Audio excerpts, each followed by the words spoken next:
الحمد للہ وکفى وسلام علی عبادہ الذین اصطفى اما بعد۔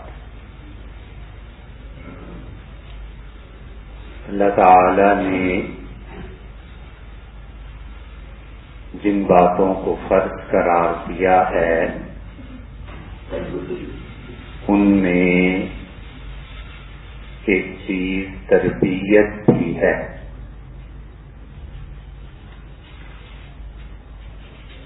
اچھے ماں باپ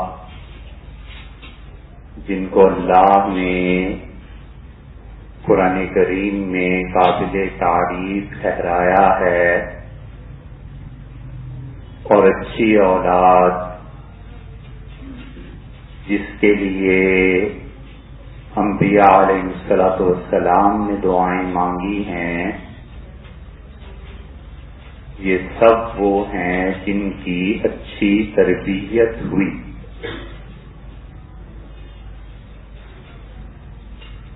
اور کوئی ایسا نہیں ہے دنیا میں جو تربیت کا محتاج نہ ہو۔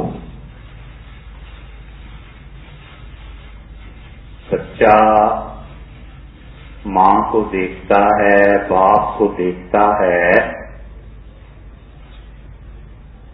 کہ انہوں نے گفتگو میں کیا رنگ ڈھنگ اختیار کیا، تو اسی طرح وہ آہستہ آہستہ بولنے لگتا ہے۔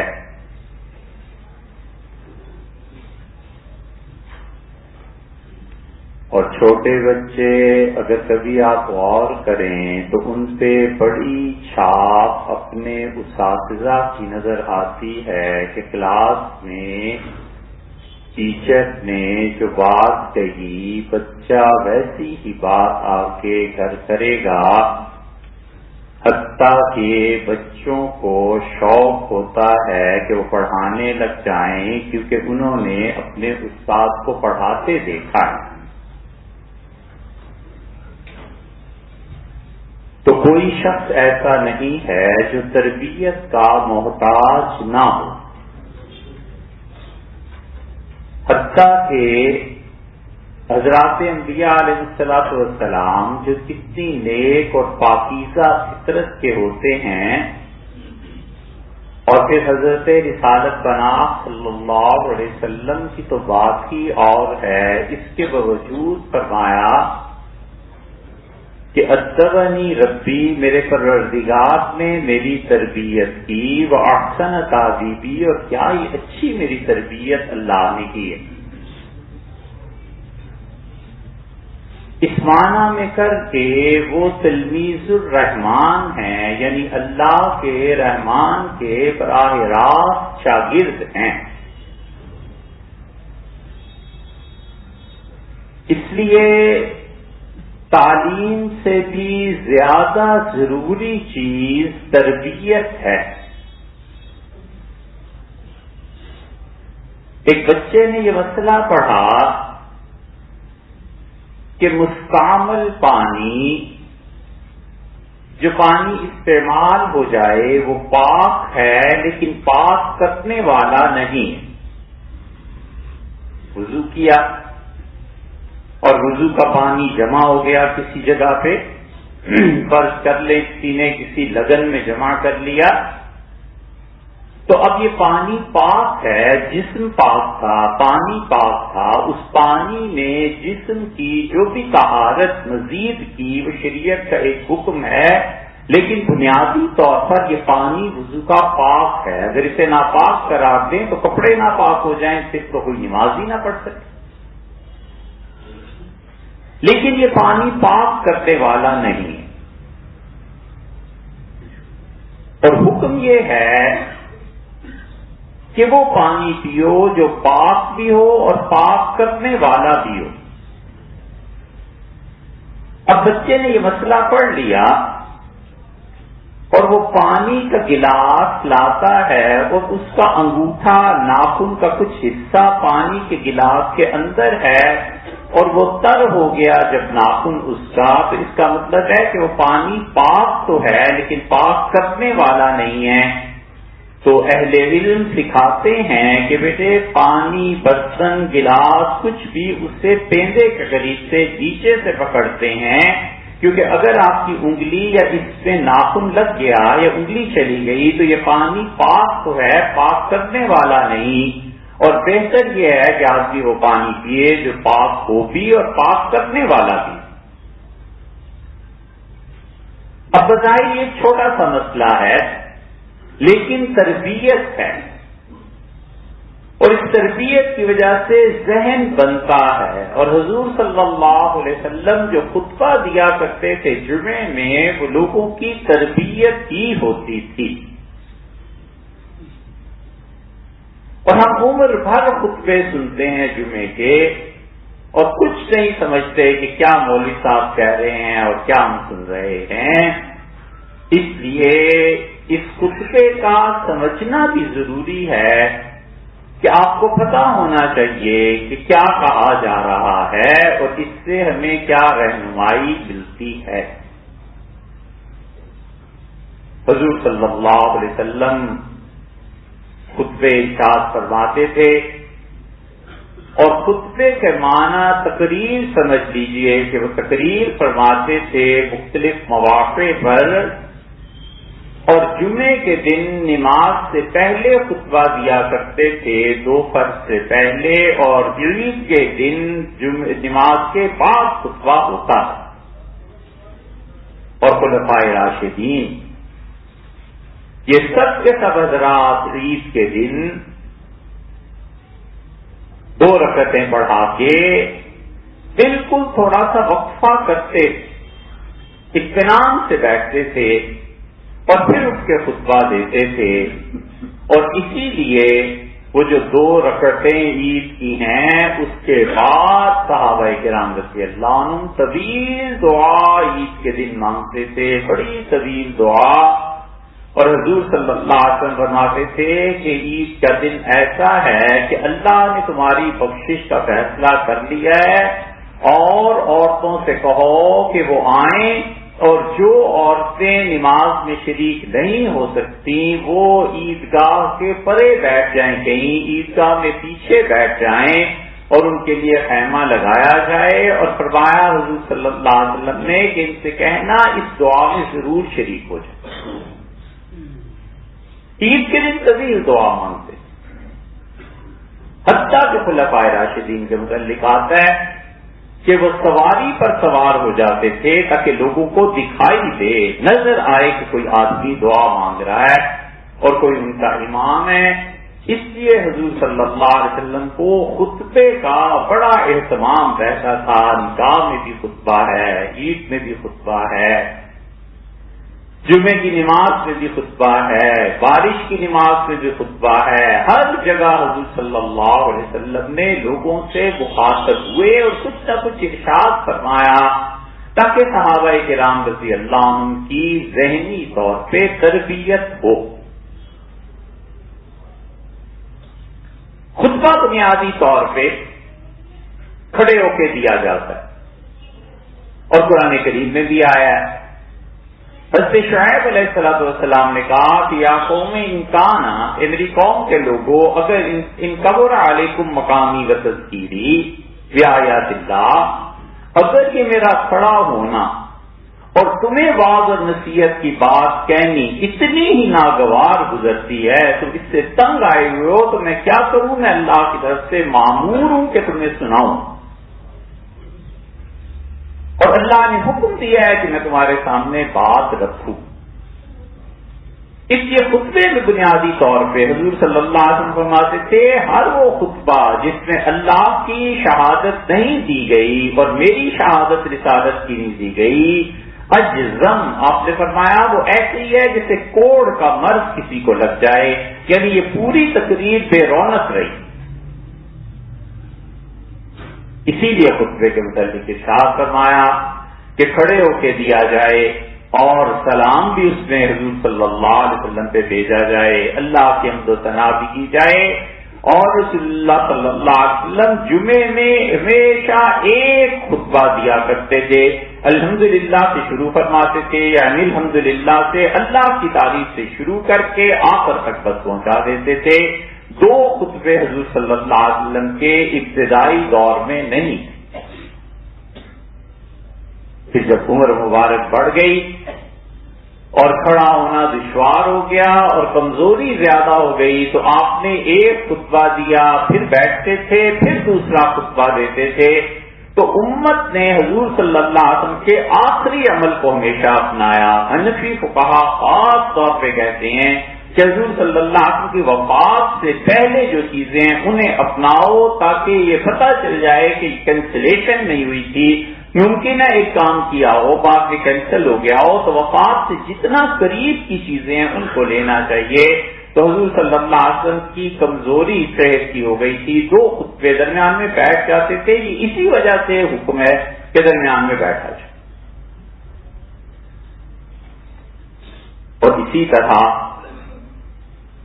اتنی زیادہ طبیعت مبارکہ میں کمزوری آ گئی تھی کہ ام المومنین سے عائشہ رضی اللہ عنہا فرماتی ہیں کہ حضور صلی اللہ علیہ وسلم کی طبیعت تھوڑی سی ٹھیک ہوئی اور آپ نے فرمایا یہ پردہ ہٹاؤ میرے کمرے کا. اور کھڑکیوں سے جب پردہ ہٹایا گیا تو صحابہ کرام رضی اللہ عنہم ساتھی جہاں قبر مبارک ہے، ساتھی تو مسجد تھی، تو صحابہ رضی اللہ عنہ کو نماز پڑھتے آپ نے دیکھا اور آپ بڑے خوش ہوئے. اور ایک صحابی رضی اللہ عنہ کی نگاہ پڑ گئی اور پھر ہوتے ہوتے سارے لوگ نماز میں حضور صلی اللہ علیہ وسلم کو دیکھنے لگے. صحابہ رضی اللہ عنہ اور ابو بکر رضی اللہ عنہ نماز پڑھا رہے تھے اور ڈر ہوا کہ صحابہ رضی اللہ عنہ نماز توڑ دیں گے خوشی سے کہ آپ کی صحت اچھی ہو رہی ہے. آپ نے کہا پردہ آگے کر. اور پھر آپ نے کہا کہ میں مسجد جاؤں گا اور جماعت سے نماز پڑھنی ہے. اور آپ نے فرمایا کہ بلاؤ کوئی مسجد لے جائے. تو علی اور عباس رضی اللہ عنہ حاضر ہوئے اور صحابہ رضی اللہ عنہ کہتے ہیں اپنے دونوں کے کندھوں پہ ہاتھ رکھ کے مسجد آئے. اور حالت یہ تھی کہ مسجد میں ریت پہ آپ کے پاؤں کی بجائے انگلیوں سے لکیریں پڑ گئیں. اتنی کمزوری تھی کہ پاؤں جم نہیں سکتا تھا. حتیٰ کہ ہم نے چاہ نماز توڑ دیں تو آپ نے اونچی آواز سے فرمایا اعلیٰ مکانکم، نماز پڑھتے رہو. جماعت کا اتنا خیال تھا. اسی لیے فقہا نے لکھا ہے کہ جو شخص 2 جماعت کی نمازیں چھوڑ دے، جماعت سے 2 نمازیں نہ پڑھے بغیر کسی شرعی عذر کے، تو وہ فاسق آدمی ہے، سخت گناہگار. یہ فتوے ایسے ہی نہیں دیے جاتے. یہ جن لوگوں نے دیے تھے بڑے سوچ سمجھ کے دیے تھے.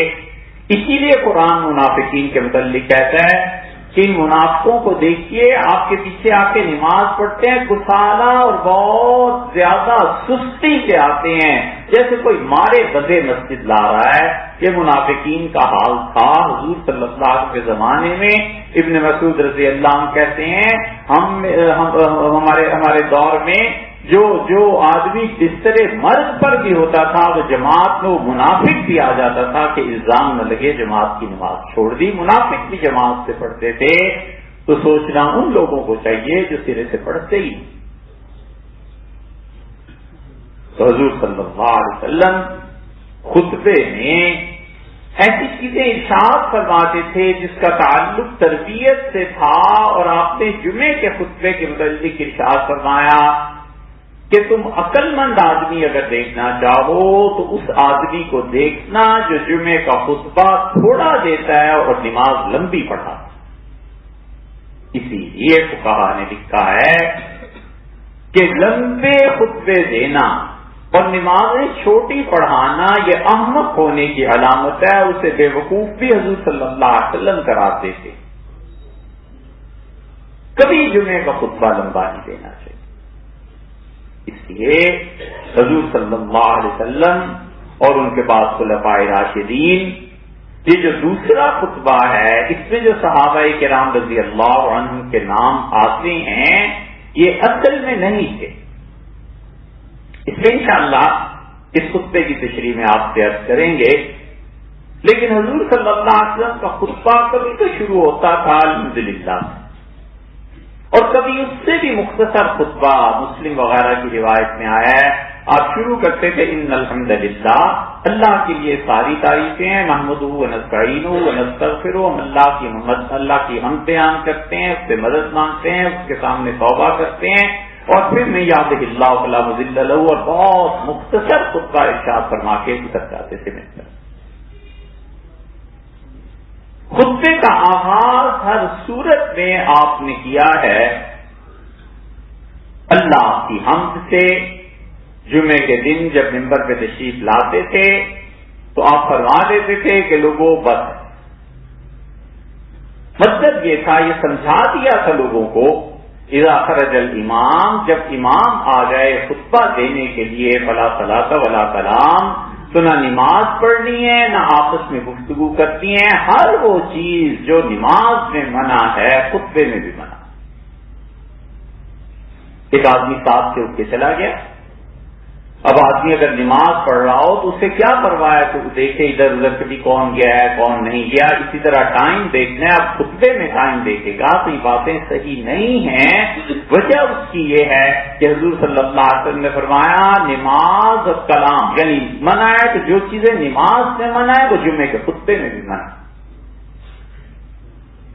اسی لیے آپ نے فرمایا کہ بادروا بالاعمال، جمعے کے دن جلدی آیا کرو لوگوں. اور تم میں سے جو جمعے کے دن امام کے جتنا قریب بیٹھے گا، قیامت میں صفیں جب بنائی جائیں گی تو اسی ترتیب سے اللہ کے بھی قریب وہ لوگ بیٹھیں گے جو جمعے میں جلدی آتے. اور آپ نے فرمایا کہ جو جمعے کے لیے جلدی آیا اور اس نے خطبہ سنا اور نماز پڑھی، اس کے لیے اونٹ کے بقدر ثواب لکھا جاتا ہے جس سے اونٹ کی قربانی کی ہو. اور آپ نے فرمایا پھر وہ آیا جو پیچھے بیٹھ گیا اس کے لیے گائے کی قربانی، پھر دمبے کا ذکر فرمایا، پھر چوزے کا ذکر، مرغی کا ذکر فرمایا، اور پھر انڈے کا ذکر کیا. اور آپ نے کہا جب امام آ جاتا ہے ممبر پہ بیٹھ جاتا ہے خطبہ پڑھنے کے لیے تو اللہ کے فرشتے اس خطبے کو سننے کے لیے بیٹھ جاتے ہیں. رفعت الاقلام، اور فرشتے قلم رکھ دیتے ہیں اور اس کے بعد کسی آنے والے کا نام نہیں لکھا جاتا.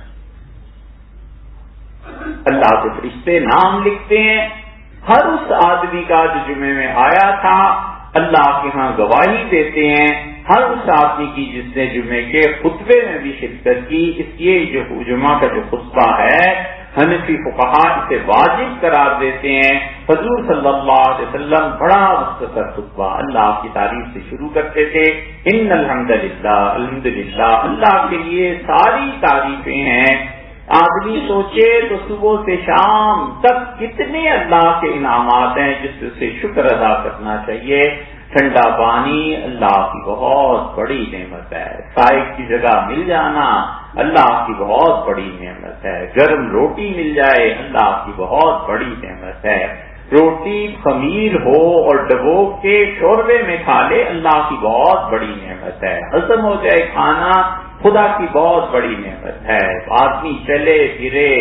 یہ لوگوں نے اس سنت کو چھوڑ دیا. حضور صلی اللہ علیہ وسلم یا تو جہاد میں ہوتے تھے، گھوڑے پر سوار ہوتے تھے، اور یا رسول اللہ صلی اللہ علیہ وسلم گھر میں جب ہوتے تھے مدینہ منورہ میں تو روزانہ صبح کے 2 میل 3 میل 4 میل پیدل چلے جاتے. اس مسجد نبوی سے لے کے مسجد قباء تک حضور صلی اللہ علیہ وسلم ہفتے میں 2 بار جایا کرتے تھے. وہ مسجد قباء 4-5 کلومیٹر کے فاصلے پہ آپ سے دیکھ سکتے ہیں، پیمائش اس کی مل سکتی ہے. لوگوں نے یہ سنت ایسے ترک کر دی اور اتنی منحوس عادت ڈال دی ہے کہ رات کو دیر سے سونا اور صبح کو دیر سے اٹھنا. اللہ کے اچھے بندے حضور صلی اللہ علیہ وسلم فرماتے تھے رات کو جلدی سویا کرو، شاید کہ رات کے آخری حصے میں تم اللہ کے سامنے پیش ہو. اور فرماتے تھے دن کو سو جایا کرو تھوڑی دیر کے لیے، اور جب گرمی شدید ہو فرمایا سو جایا کرو، اس سے تمہیں رات کو اٹھنے میں مدد ملے گی. لوگ اب کئی ماڈرن لوگ وہ جو کہتے ہیں کہ دن میں 1 مرتبہ سو جانے سے، جھپکی لے لینے سے قوت کار دگنی ہو جاتی ہے، وہ یہی چیز دگنی ہو جاتی ہے کہ آدمی کو 8 گھنٹے 6 گھنٹے کے بعد تھوڑا سا ریسٹ مل جاتا ہے۔ تو اللہ کی تعریف کی ساری چیزیں ہضم ہو جائے، کھانا یہ تھوڑا خدا کا احسان۔ حضرت عائشہ رضی اللہ عنہ نے لوگوں کو گلاس ایک پانی کا دکھایا اور کہا اللہ کی یہ نعمت دیکھتے ہو؟ لوگوں نے کہا ام المومنین کے سب پیتے ہیں۔ فرمایا یہ بھی اللہ کی نعمت ہے، اور یہ پیاس بجھا دے خدا کا یہ بھی احسان ہے، اور اگر جسم سے نہ نکلے تو پھر کیا کر لو گے، جسم سے نکل جائے یہ بھی خدا کی نعمت ہے۔ تو اس لیے فرمایا کہ الحمدللہ اللہ کے لیے تعریف ہے، یقا ان الحمدللہ اللہ ہی کے لیے یقیناً تعریف ہے، ساری کی ساری نحمدہ ہم اللہ کی تعریف کرتے ہیں۔ ایک ہے تعریف کا ہونا اور ایک ہے کہ ہم اقرار کریں، دونوں میں فرق۔ کوئی آدمی اقرار کرتا ہے تو وہ آدمی اپنی بندگی کا ثبوت فراہم کرتا ہے کہ اے رب آپ کے لیے تعریف ہے اور میں اس کو جانتا ہوں، اعتراف کرتا ہوں، مانتا ہوں کہ واقعی آپ کے لیے تعریف۔ ایک چیز بہت اچھی ہے لیکن اپنے قبضے میں نہیں ہے، دشمن کے قبضے میں ہے تو کہتے ہیں 100 عیب نکالتے ہیں، 100 کیڑے نکالتے ہیں کہ دشمن کے قبضے میں وہی چیز اسی حالت میں اپنے پاس آ جائے تو بہت اچھی ہو جاتی ہے۔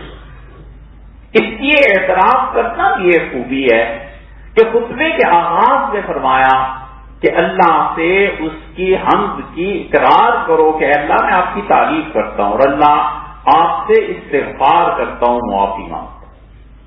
حضور صلی اللہ علیہ وسلم بڑا زور دیتے تھے، سعد رضی اللہ عنہ کا اللہ کے رسول کوئی ایسی چیز بتا دیں جو بس ساری زندگی کے لیے کافی ہو جائے۔ فرمایا سعد قیامت میں سب سے اچھا بندہ اللہ کا وہ ہوگا جس کے نامہ عمل میں سب سے زیادہ معافی لکھی ہوئی ہو۔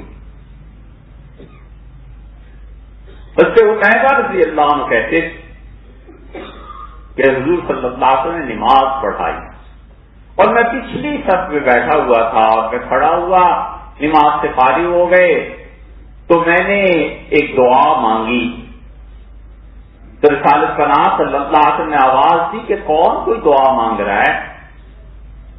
میں نے عرض کیا اللہ کے رسول عتیبہ یہاں پہ ہوں اور میں نے استغفار کیا ہے۔ آپ نے فرمایا کیا پڑھا تم نے؟ تو نے عرض کیا میں نے پڑھا سبحانک اللہم و بحمدک، کہ اللہ تو پاک ہے ہر عیب سے اور اللہ ساری تعریفیں تیرے لیے۔ اشہد ان لا الہ الا انت، اللہ میں اس کی گواہی دیتا ہوں کہ تیرے علاوہ کوئی عبادت کے قابل نہیں ہے۔ وحدک لا شریک لک، اللہ تیری توحید کا قائل ہوں، اللہ آپ کا کوئی شریک نہیں، کوئی سہیم نہیں، کوئی تیرے ساتھ دوسرا نہیں۔ عملت سوءا، اللہ میں نے بڑی غلط کام کیے ہیں، وظلمت نفسی، اللہ نے اپنی جان پہ بڑا ظلم کیا ہے، بہت گناہ ہو گئے ہیں، فاغفر لی، اللہ مجھے معاف کر دے، ورحمنی، اللہ مجھ پہ رحم بھی فرما، وتوب علیہ، اور اللہ جو بھی میں توبہ کرتا رہا ہوں یا کروں گا اللہ سب توبہ تو قبول کرتا رہے، انک انت التواب الرحیم، اللہ تو بڑا ہی توبہ کو قبول کرنے والا ہے، تو بڑا مہربان ہے۔ عرض کیا یہ پڑھا تھا تو حضور صلی اللہ علیہ وسلم کہا میں نے 11 فرشتوں کو دیکھا، میں نے اس لیے اچانک پوچھا تم سے کہ کس نے یہ استغفار پڑھی ہے؟ 11 فرشتے دوڑ پڑے کہ ہاں سب سے پہلے کون سا فرشتہ لکھ کے اسے اللہ کے حضور میں پیش کر دے اور اللہ اس سے خوش ہو کہ بندے نے ایسا استغفار کیا۔ اللہ سے معافی کے بہت سے جملے اپنی زبان میں معافی مانگ لیں، اللہ معاف فرما، یہ بھی تو معافی ہے۔ سونے سے پہلے استغفار کر لے، اس زبان میں مانگتے، پنجابی، پشتو، اردو، انگلش، جس میں بھی دعا مانگے اللہ سے۔ حضرت عتیبہ رضی اللہ عنہ کی یہ دعا ٹائپ کرا لی تھی اور نماز کے بعد آپ سے لے جائیے، اسے پڑھا کیجیے۔ استغفار کے جملوں میں حضور صلی اللہ علیہ وسلم نے بڑی تعریف کی اس کی اور فرمایا 11 فرشتے اللہ کے بھاگے کہ اسے لکھ لیں اور رب کے حضور پیش کریں، اللہ خوش ہوتا ہے ان جملوں سے۔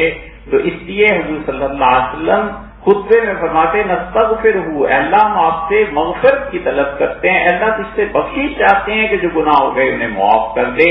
تو خطیب گویا لوگوں کی طرف سے اللہ کے حضور عرض کرتا ہے کہ اللہ یہ جو سب آئے ہوئے ہیں ہم سبھی گناہ گار ہیں اپنے اپنے درجے کے، رب ان سب کو معاف کر۔